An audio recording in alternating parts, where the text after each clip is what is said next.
आज आपण बघणार आहोत बऱ्याचशा आजारांवर रामबाण गुणकारी आणि खूप जास्त खमंग खुसखुशीत कारळ्याची चटणी। अशी ही चटणी फक्त 15 ते 20 मिनिटात तुम्ही तयार करू शकता। महिना दीड महिना स्टोर करून खाऊ शकता। अगदी घरगुती साहित्यात मस्त खुसखुशी चटणी तयार होते। महिलांच्या बऱ्याचशा आजारांवर ही अगदी रामबाण चटणी आहे। किंवा तुम्हाला जर सांधेदुखी हाडोदुखीचा त्रास असेल तर ही चटणी अगदीच कारगर आहे। फक्त पातळ ठेवण्यासाठी, रक्तातील हिमोग्लोबिन वाढवण्यासाठी आणि बऱ्याचशा आजारांवर ही चटणी अगदीच रामबाण आहे। म्हणून अगदी रेसिपी शेवटपर्यंत नक्की पहा। रेसिपी नेहमीप्रमाणे भरपूर टिप्ससह तुमच्या सोबत मी शेअर केलेली आहे, म्हणून ती अगदी शेवटपर्यंत नक्की पहा।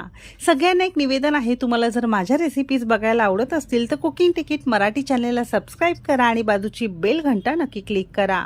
चला तर मग वेळ न घालवता रेसिपीला सुरुवात करूया। रेसिपीची सुरुवात करण्यापूर्वी फक्त मिनिटभरासाठी मी तुमच्या सोबत बोलू इच्छिते। कुकिंग तिकीट मराठीचे आपले सगळेच मसाले असतील, म्हणजे सेलमची शुद्ध हळद असेल,